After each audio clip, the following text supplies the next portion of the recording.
educative, and analytical, getting to the real issues that affect an ordinary individual in areas of leadership, governance, social, and economy. The truth, the lies, and politics. Good evening and welcome to The Truth, Lies, and Politics. It is exactly 8 minutes past 8 p.m. on this beautiful 12th day of November, and the year is indeed coming to an end. I am glad that you are tuned in, and my name is Paul Ekurot Eki. This is a dynamic space where ideas collide, perspectives are challenged, and opinions ignite. And so I do invite you to the show where the conversation begins. You can be a part of this conversation by getting onto our socials. That is at SpeedTVUG on X, on Facebook, and on YouTube. And we are glad that you are tuned in. Later on, we'll be opening up our phone lines to be able to have your say in our conversation today. But before I introduce my guests on the show, I'd like to leave this message with you this evening. All right. My technical team says otherwise. But anyway, we do jump into our conversation. Of course, our presidential candidates are still moving up and down, canvassing for votes. Some have encountered interesting encumbrances within the supporters. Others have been cruising through, but also the members of parliament officially kicked off, and other local government positions kicked off their campaigns officially on Monday. They were flagged off, and different strategies, but I think the biggest strategy is one that they talk about: door-to-door campaigns. We'll ask your thoughts and views around that. But before I jump into our conversation on the machete gangs on the rise and examining factors driving the surge and security measures, I would like to introduce my guest on the show. To my immediate left is Mr. Nahabwe Innocent, and he is a cabinet secretary for JEMA, Kampala resident. He's a resident of Kampala, and so I'd like to welcome you to the show. Good evening, sir, and welcome back to the show. Good evening, Paul, and good evening, the listeners and viewers. I'm glad to be back this show, and I'm glad that I'm representing the residents of Kampala on this show today. You had made a mistake. People would think that I'm a resident district commissioner. I said the resident of Kampala. The RDC is right to my extreme left. People would think I'm part of those useless people. Please. They are useless, as you can imagine. No. That's a constitutional office. That's how useless they are. So, in your perspective, yes, they are not. Perspective. They are useless. It is basic. We have a different show. I think we agreed the show should have some minimum decorum. No, by the way, if we took this is the first people we take down. That's a different matter, but you cannot say. You cannot say. They have not helped the nation. Okay, you go on. Now, greetings from the maybe you could say they have not helped the nation. If you don't help, then you are useless. Because it's useless. Now, greetings from the Justice Forum, and greetings from the people from where I come from. As we dissect issues that are affecting each and everyone in this country, and that's security. And I think that our views today will help you get enlightened and know more about the country you're living in. Yes. And maybe take a glimpse into the future and think and imagine of the country that we should be having as Ugandans. Thank you. Thank you so much. Thank you very much for coming to the show. We do await the arrival of the deputy spokesperson, the Uganda Police. Is this the Uganda Police Force? But Uganda Police, that's a metropolitan. That is Fandeluk Owesigire. We'll hope that he will be coming through in a short while. But to my extreme left is a political analyst, but also a former spy, and that is Mr. Charles from Mushana. Good evening, sir, and welcome to the show. The Almighty God of all creation is great, exceedingly merciful. The message I have for you today, all that is on earth, all that fills the earth, seen and unseen, belong to the Almighty God of all creation. We don't own anything on it. Actually, by the way, if you asked experts to tell you how much it would cost to fill Lake Victoria, even Lake Choga, the rocks you see on Mount Elgon, to move them there, or to construct Rwenzori, the Himalayas, we can't handle those oceans. So we found them, we try to establish what their purpose could be, what their uses could be, but we can't. Our limited knowledge, our limited appreciation, yes, can't go far. So we need to consider on that. That even the life we have, we think we have, isn't ours. Oh. The earth and everything in it is the Lord's. Absolutely. Thank you very much for always pointing us to God, who is the source of everything. I do thank you. Gentlemen, before we jump into our conversation on security, I would like for us to... Now, yes. if you could allow, because I've had the most actors, there was a debate. The debate was, how would you devolve power? Because initially there was a unitary system. I'm trying to follow. I'm following. Unitary system. So say, how then do you devolve power? I think it was more or less a policy of IMF, World Bank, but we need to do more research on that. But how do we devolve power? Some line was, we federate. We do federation. The other line was decentralize, but up to district. In other words, move power from the center to the periphery. Because in federation, you move power from the periphery to the center. Okay. So if Africa was to federate, Uganda would cede some power. Foreign affairs, currency, military, like the way you see it in the USA.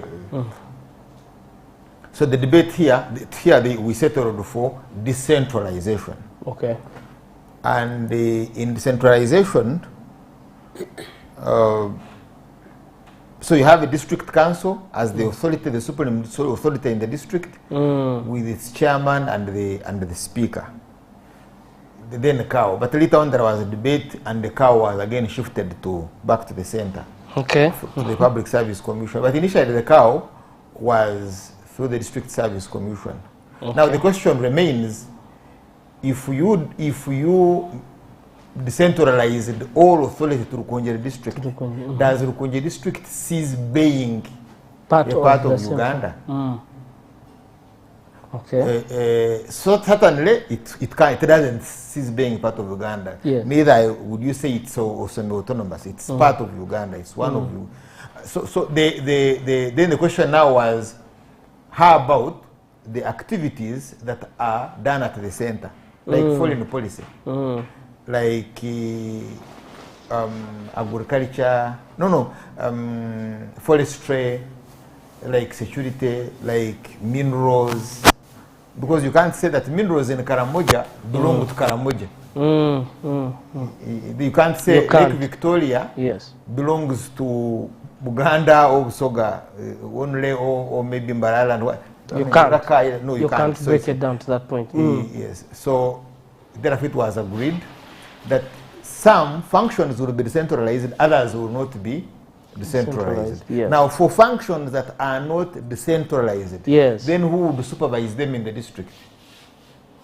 The ones that are not decentralized. The question was who. Yes, and that is how we came up with a district commissioner. Okay. Now, the resident, whether special, whether resident, whatever it is a different issue, but that's how we now come up with the district commissioner. And that district commissioner represents the president and represents government in the district. Of Yes. most local functions, if the the district, Like though you have an commissioner ambassador, is the USA top- ambassador here. Yes. He represents the government of USA and probably the president of USA. And may advise the president of Uganda on certain matters to do with his country, etc. So that's how we come up with the office of the district commissioner. So under the district, under the National Security Statute, which establishes the National Security Council, the functions of the National Security Council are decentralized at the district in the district commissioner. No, in the district commissioner, because Yes. you have got a district police commander. So who will supervise the district police commander for the center? The center. That's where the district commissioner does. Absolutely. That's how we then chair a security committee and he Yes. chairs the that's how. So the office, you cannot have decentralization without that office. That office. All right. Okay. You get- Now the picture is clear. Yes. So people tend to confuse that the officer and the office. The office is extremely very important. You can have a speaker who behaves like a hooligan, but it doesn't mean that the office always then do out with parliament. All right. But here, the very, and thank you for putting clarity. So when you hear a politician yes. say, when I become president, I will remove RDCs, then you say, this being empty. Because even Maybe they are changing the entire system. but then how? Because even the president, Yes. the president would have to administer a district. So how would you administer it? There has to be your office. Right, Yes, directly. yes, there will be a DO, there will be this, there will be But this, then you have and one. there will be someone who is in charge of the civil service. All right. I hear that, and a big thank you. And I know that in our conversations, that picture will definitely come back as we still do break down further the security structures that we have. And so, from when we look at our security situation in our country, we're going to have a perspective of a resident, but also not say that Charles is not a resident, he's both a resident but also an analyst, and also former intelligence officer. And so then we'll have the spokesperson of Kampala Metropolitan here, the deputy spokesperson, sorry. And when you look at Kampala, we've seen daylight robberies happen. We've seen the rise in machete gangs. We've also seen, other situations happening on the roadside. Now that we're even in a campaign season, it's the picture is quite, one would want to take interest in what is happening in our security. And I'll start with, with Innocent. I'd want our deputy spokesperson to have painted the picture, but I'll start with Innocent. As a resident and as a political leader, how do you think communities are perceiving the situation? What are you seeing, on ground? Is there fear? Is there mistrust? Is there frustration? Or there is confidence and safety? Thank you so much, Paul. You see, when a politician comes, let's say President Museveni comes, seeking for mandate to lead Uganda, and I, as a voter, gives him 5 years, gives him my vote For 5 years. It means I have given up some of the things, some of my authority to the president, to the government. And that means there are some obligations he must fulfill on my behalf. That's social contract. Some of them including making for me roads, talk about security, talk about defense, all those things. And that becomes a social contract. And it means a government, a state, must have the monopoly of violence. Because it is through the means of violence. It must have the monopoly of Yes, violence. of the means of violence. Okay, monopoly Because of the means of it violence. is through the means of violence that security and defense comes, including guns and all other machinery, including the spies, like you said, he's a former spy. Those are some of the resources that the government must have, and they must monopolize. So, talking about the gangs, I don't believe it's just about gangs. It's about the illusion of social contract, where the state's monopoly of violence is somehow contested by some other non-state actors. Okay. I'll call them non-state, though some of them later on are called the state, but they are non-state for now. Okay. And that risks a side towards a hybrid warfare. And that is always in urban enclaves. So these gangs are contesting. They are contesting the power, the means of violence. The means of violence. Okay. Which should be a monopoly. Which should be violence. Which should be a monopoly of the state. And that brings me to institutional decay. Institutional decay. Yes, institutional decay, because institution of security should monopolize the means of violence. If it fails, then it has either failed, but Uganda is not a failed state. It's not a failed state, please. I repeat, it's not a failed state. Okay. From his Uganda is not a failed state, but there is a decay in institutions. And this decay isn't by accident. This decay, right? You see, initially, government should be government and state should be state. Though in the Ugandan setting, they somehow work together, but the state should be the state, irrespective of the government in power. Like, for example, if Museveni left to then his government, the state should stay and work with whoever comes. Yes. That's how it should be. But in Uganda, the state seems to be somehow fused with government. And the government is controlling the state, and that's state capture. So it's the state capture that has led to institutional decay. But state capture doesn't show that it's a failed state. I've said it's not a failed state. It's not a failed state. Institutional decay. Institutional decay comes from state capture. State capture by politicians. And the head person in Uganda is the president. So all the problems we are having rotate around state capture. Initially, the state should be doing its duties irrespective of who is in power, irrespective of who commands, irrespective of who has done what. But in Uganda, they do as commanded by government. And it should be the other way around. Doesn't that point to the state failing? It's not a failed state. Because if there's a takeover, then who It's not a takeover. Okay. It's not a takeover, please. Okay. Now, that brings me to his point. He tried so much to justify the presence of RDCs. I never talked about the office of the Residence District Commissioner. I'm talking about the office bearers. They are useless. I repeat and repeat, they are useless. The office bearers. The office itself is okay. But the office bearers have rendered the office as useless as you can imagine. Now, the reason it is useless is one. Now, the RDC is the head of security in the district. Yes. And initially it should be part of the state. But I've not seen any RDC, including himself. Including him? He's a former RDC. He's still, no, there's no instrument that says he's a former RDC, he's not an RDC. Okay, RDCs in Uganda have become partisan to an extent. Actually, the biggest question should be how these RDCs fail. But Innocent, you're appointing authorities from a national party. And you're serving the interests of the party, and they. And now that's the problem. You are confusing government and state. Now RDCs, how they are chosen, they look for political failures.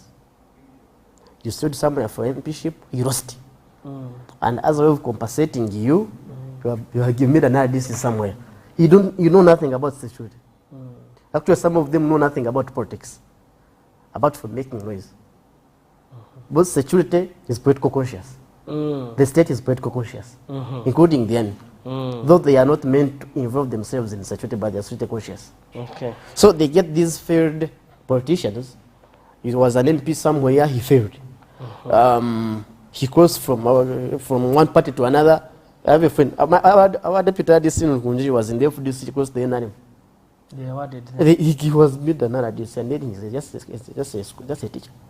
Personality PRDC beating everyone around. So that's how RDCs are appointed, and that's why I said they are useless, because they don't know what to do other than praising General Museveni. And that's where I made my point that they are useless. Though he was trying to justify their presence and all that. The office is okay, So but they are, you the office bearers, you agree with him? the that office is but the, fine, the bearers but the have question rendered, is on the bearers. now the bearers have rendered the office useless too. Because there is no way you can have three consecutive RDCs making the same mistakes. It makes the office useless. But I don't know how you'd think you would apply some of the things that you're supposed to do if your appointing authority, you know, the information, the instructions and all come from your appointing authority, and you acting otherwise would definitely lead you in a different direction, you know. Hence, if it is the national resistance movement, the party that is in charge of running the state affairs and all, then you who's appointed to run the affairs, how can you do otherwise? Now, the president is the head of state and head of government. Yes. In And parliament, also the chairman of the national resistance even on that, movement. government is the NRM regime, the one in power. He's the head of state, the head of government. So if appoints you in the capacity of the head of state, you must work for the state, not for the government. So which state are you working for? If State is partless. Now, you see, you have some of the basics. yes. Now, some of these basics, state, there are these institutions, including us, the citizens. State begins with us, the citizens. Okay. There are these institutions and apparatus that are in place irrespective of which government is in power. That's state. Including security apparatus, you can look at our security operatives, maybe from the intelligence part, maybe from the defense part, which is the UPDF, from the policing part. Talk about the all these institutions that you said have always been there. They are always there. What changes is the government. And most of these, it is the state that always maintains the government. And if the government doesn't fulfill what the state wants, Yes. it can dispose it off and brings in another government. But the state will stay. The state will always be there. Unless the country is disbanded.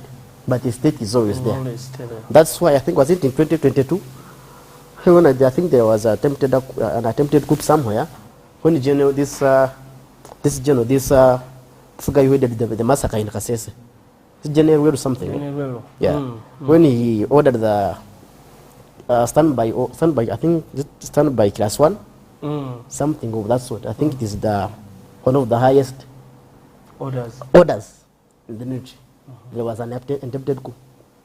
The state was taking over government, but the state will take over government and the state remains. Another government comes in power. All right. So there, I think you are now understanding the state and the government. You are differentiating the two. Government changes after every 5 years. But the state remains. The state has always been there. All right. Thank you. Thank you very much for that. I do get to Mr. Romushana, and we've had quite, the conversation with Mr. Innocent, and several things about how the appointments of some of those RDCs. He agrees with you the importance of the office, but the occupants of that office, and also talking about the state. He says the state is not a failed state. It's just taken over. But I think from your own perspective, Charles, I know you'll answer a few of those things, but I'd like to also interest you in, these machete groups, okay, and these guys. Who are they, and what, from your own intelligence experience, what factors drive such organized violent gangs to emerge? The law. What is the office of the district commissioner is the constitution. Yes. You will check in the constitution the relevant article. Then the Local Government Act. So there are two provisions that establish the office of the resident district commissioner. Yes. The constitution, and then the law that operationalizes it is the Local Governments Act. And in the Local Governments Act, the RDC represents the president and the government. The RDC does not represent the president and the state. The president and the government. the government. Actually, it says the resident district commissioner in Uganda is established by Article 203 of the 1995 Constitution Which says? of the Republic You have it of there? Uganda. It says this article mandates that there shall be a resident district commissioner for each district who is appointed by the president. It outlines their primary roles, which include monitoring the implementation of the central and local government services, acting as the chairperson of the district security committee, and performing other functions assigned by the president or prescribed by parliament. By parliament. So parliament made a law prescribing that function I've talked about, but the others are the assignments of the president. So you therefore cannot choose the RDC for the function the president has assigned. So if the president assigned, you know companies in Runyankore we have, if someone wants to tell you a useless by sign, just give you things. So if the president... This is the sign. Yes. So like you are nothing. Sort of very useless. Isn't it connected to this No, one? they are different. You turn it a bit. You turn it a bit. Eh. Okay. Very useless. Doesn't need to quarrel back. Yes.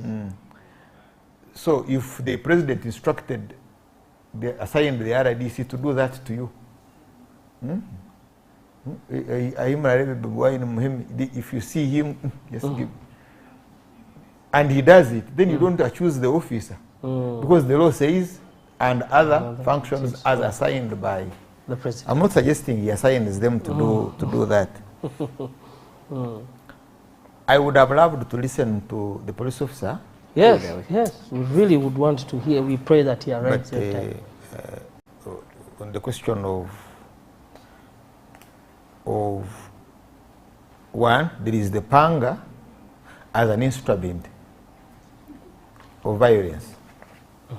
Because ordinarily the panga is for agriculture, for domestic use. Okay, you may call it domestic use. It was not designed for what they are doing. So there must be a reason why they are using it to do, why it's not a primary instrument.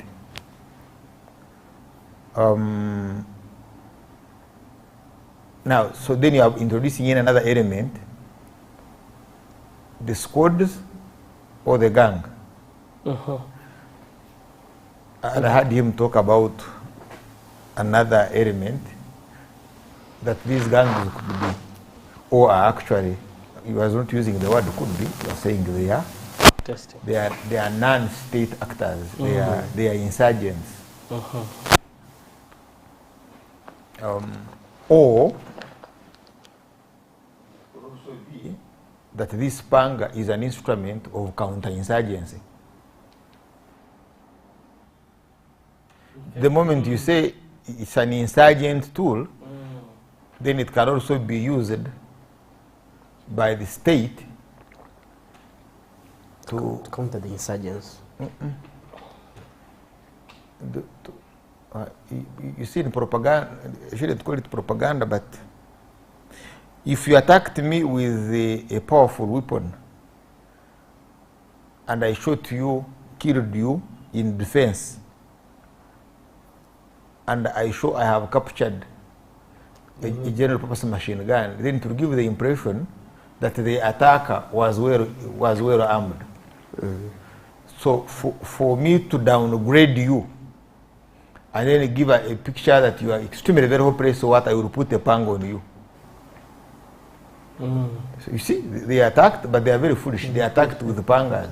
In other words, there is no threat. The whole group, they are not armed. They are a useless group of people. So in which case then now Does this that apply to panga, a gun also, or it's just for such? let me go back, Okay. explain this. If I attacked you, if you attacked a defense of a state, by defense I mean when the soldiers camp, they build a defense. Yes. And you have an arc of fire. You tell the soldier here and there, anything that comes Clear. kwa wakati yako, at your own time, should you see a target, you fire 3 rounds. Those are called fire control orders. Now, then you create defense, like where we are here, 200 meters. You clear all obstacles so that you are able to see from a distance. Now, so this soldier is in defense. He's either has a dagger and andachi, whatever it could be.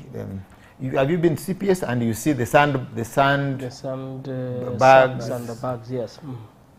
So now that soldier is in defense. Now, if you attacked that soldier, you are able to overrun the defense, kill those soldiers, and you enter inside the CPS and do whatever operation you do, you go, but a few were shot and you left them there. But with guns and good guns.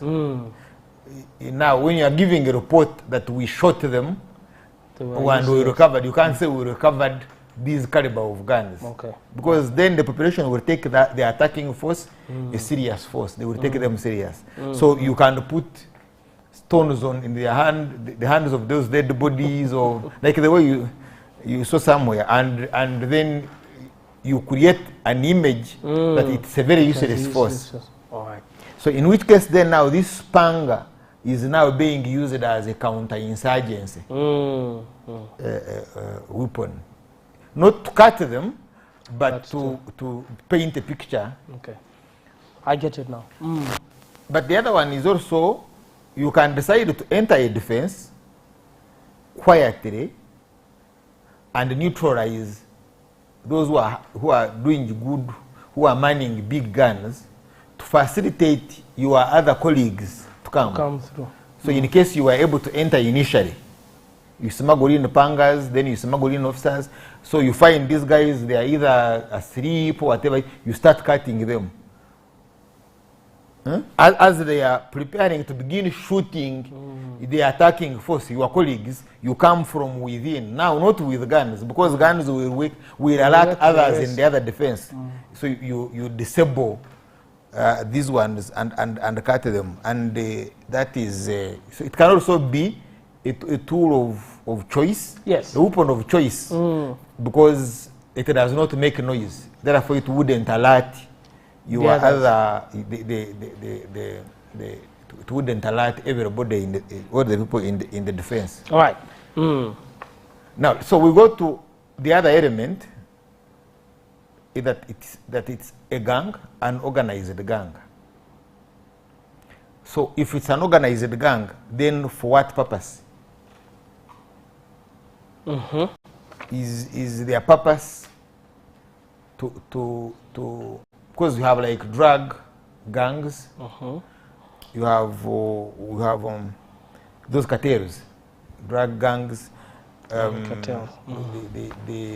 they could be for theft, You but they could mentioned also be gangs, political. and there was also squad. The squad is the formation. Okay. All right. Yeah, a squad is more or less like a section. Okay. 12, 13 soldiers, depending on which model you will use, or 10. So if there are 12, 4 AK-47s, maybe 2 LMGs, another PG also has an AK-47, then a commander and the YC will be in charge of half of it.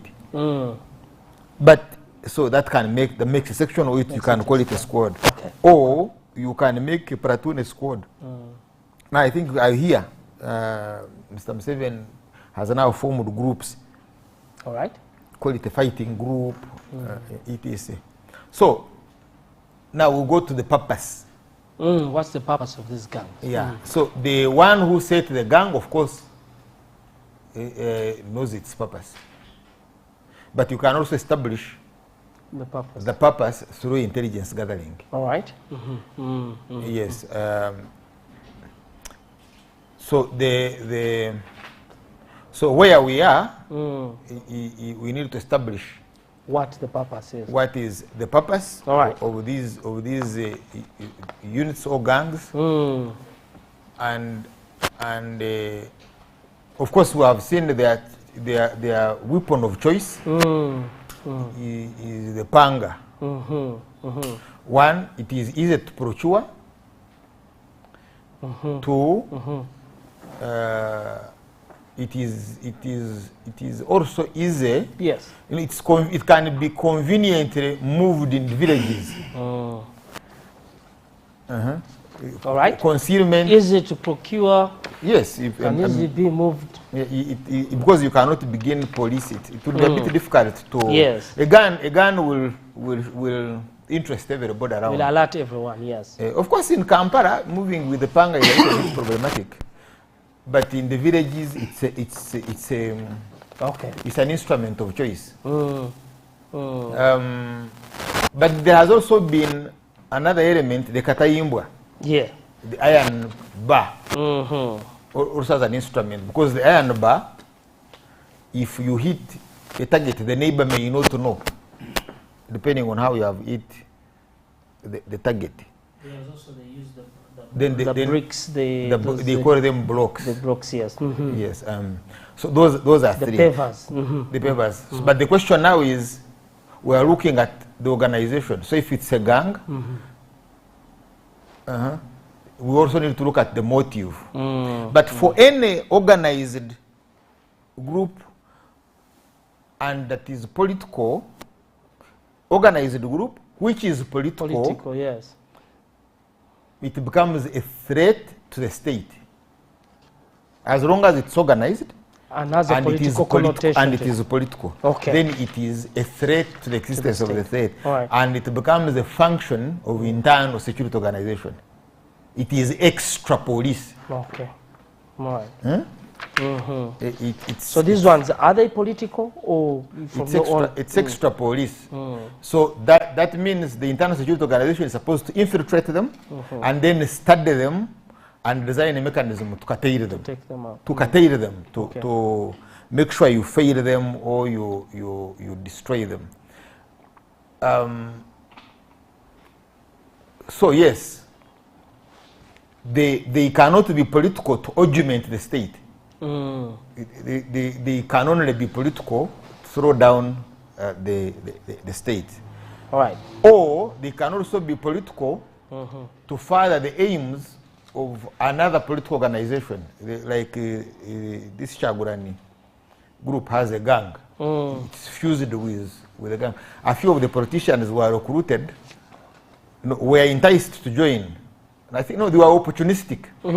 They like, because I discussed it with Mabiki. He said, no, yes, this group, this gang is better because we will use it to achieve this objective. The opportunistic. Yes, what they call a galley, and now it became very easy to recruit politicians who were not very sure of their ground. That's why you see they are very desperate for the card, because they gave the impression that they are the master of slums. Right.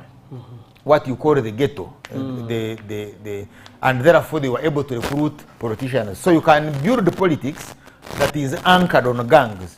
Okay. Now the danger with gangs, they can never be dominated by a politician. So they will dominate you, either eliminate you, and then now move on the state for whatever they are. That is how they are operating. So now we've seen the format. Okay. Under Wembley, I think that time it reached certain level and started carrying out targets, but that were economic. Okay. Even now you have targets that are economic. For instance, mobile money. They attack the mobile money agents. Mobile money does not operate beyond 7. So you see it's an economic. It's a target on the economy. nightlife has been has reduced, I think, to around 10%, or less than 10%. So in which case then there they achieved. There was when Northern Bypass had become a big problem, but I think now they've contained it. There was when there was an attempt on Entebbe Express, it's now been contained. Because I've driven there at night. You really see some. I do appreciate the perspectives, and I know that we are going to talk about what causes the rise of these gangs and all. But just allow me welcome the Deputy Spokesperson, Kampala Metropolitan Police, that is Afande Luke Owesigire. We are happy to have you here. Good evening, sir, and welcome to the show. Good evening. I'm very delighted to be hosted. Thank you. For the first time. Yeah, for the first time. We met somewhere else before, but we're glad to have you here on this show. And we wanted to just find out, you know, from your own work and the perspective, where we are as security. I mean, looking at you know, these gangs rising, looking at some of these things happening.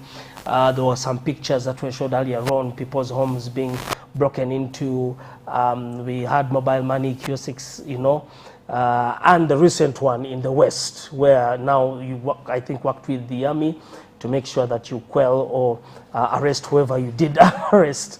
That creates, now when something like that happens, it creates a whole shockwave, you know, within the country, and people ask, are we safe? How secure are we, you know, here? So from your own pulse, and I know that we'll get into the 2025 annual police crime report in a short while, but yes, please. Well, the problem I have is that I will only be limited to issues of Kampala. Okay, feel free, yes. I know the topic is broad, but I've seen my colleague here trying to tackle some of those issues. It is broad, but we do have, as per the topic of discussion, gangs in Kampala, criminal gangs, and recently when you are whenever you would put on your TV, radio, you would hear how panga wielding and paver wielding men have been terrorizing areas of Onsanji. That in particular is the area where we have been having issues within Kampala Metropolitan. Once in a while, like Romushana said, we have issues. You hear the Northern Bypass is insecure. We tackle the problem. It shifts to expressway. You tackle the problem. The other pastures you'd hear in Masaka, the problem is tackled. Then it comes back to recently we have been having a challenge in Sanji area. There are areas in Ichengera Town Council which have been terrorized by a group of what the public was saying are panga welding men. They were specifically attacking people in their homes, businesses, and at some point they would steal items, at some point they would not steal some items. So the motive in particular was not known, but what I can say is that right now there is sanity in the area, working with different security agencies. We have enhanced on the police officers' numbers. We have boosted the numbers on deployment. We have deployed different capabilities to see that the situation is tackled. Away from that, we did several operations where we had to curb one of the gangs that was terrorizing Sanji. We arrested over 36 suspects, and among the 36 suspects, we were able to identify two ringleaders who were arrested from Mbarara and in Kampala. And through them, we were able to also arrest some of their promoters. Now, in these gangs, whenever they commit crimes, they have people who promote these kinds of crimes, either directly or indirectly, by purchasing the items that are stolen from the victims, by also sometimes sponsoring that kind of activity. Yes, so we arrested two people and they led us to some of those promoters who were also arrested. And recently we have been moving with them, taking us to different crime spots where they committed these crimes. And while moving with them, we actually realized that some of those areas where they committed crimes, the people whom they committed crimes against never even came up to report those cases to the police, where someone was robbed and they didn't come out to report. So we come up, also part of the reason why we talk about this is to empower members of the public. If a crime is committed against you, come out. It is actually the criminals that are telling us, here we committed the crime here, here we committed the crime here. And looking into our database and the crime statistics in the area, those crimes were not actually reported. So it is something that comes back to us, the members of the public. If no one comes out to talk about it, we might not know that actually crime is happening. If you don't have trust in maybe the area police, we have systems in place, government systems in place. We have the DSOs, we have the PSOs, we have the LC chairman whom you can report to, and that information can trickle down to us, and we make sure that we investigate such cases. So I would like to say the issue of panga-wielding men in Sanji, specifically Shengera Town Council, which has been badly hit, where we have over 10 victims. No, injured, but one of them died. One of them died. Others were just left with serious injuries. Yes. I do thank you for helping us elaborate and give us a clear picture. I know that when we read the papers, you know, they've been, you know, I think there's been a week-long operations happening. You arrest 36, like you said, but also I've been reading in the papers, there've been 100 arrested. There's been more that you've kept on, even within the city. And we do appreciate that. And we do, you know, notice that there are police patrols that are moving in, that are parked in particular areas. There are policemen, and at some point we used to see police moving with the military, you know, doing their patrols within the suburbs that were personally where I stay. At least I've been noticing and seeing that they move, and that creates a sense of, I think we are, that's what we need to appreciate. Part of the essence of having security is that visibility. Yes. As we feel if the officers are visible in an area, it is easier for them to respond. It is easier for them to respond to an incident. There are also these petty crimes that are actually the most, leave alone houses being attacked. You remember the incident of the girl who was pulled off a motorcycle. I don't know whether you remember that. It is a recent incident where a girl was on a motorcycle with her bag, and the criminals on motorcycles came and pulled the bag. It's actually a common she one. fought the bag and went down and hit her head. Unfortunately, she died. So such petty criminals with that deployment are deterred. And recently, on that same stretch, a same crime like that was happening, but because we have now a permanent police post in the area and patrols, the community and the police managed to arrest the suspects very fast. Yes. A big thank you to that. And I know we're going to explore a little bit about that. Innocent was having a different view. But I'll also ask Innocent, we're going to take a short break, but for Innocent, yours will be, why aren't you the resident reporting these cases? Because this is a concern coming from police. Why don't you report these cases? And we will definitely be continuing. In case you have a question, please feel free to ask. Our phone numbers will be coming onto the screen in a short while. Feel free to ask those questions. We have the Deputy Spokesperson, Kampala Metropolitan Area, and so Kampala Metropolitan Police, so we'll be glad to address those questions. And feel free to do that as we take a quick break, but we come back with our conversation in a short while.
politics. Informative, educative, and analytical. Getting to the real issues that affect an ordinary individual in areas of leadership, governance, social, and economy. The truth, the lies, and politics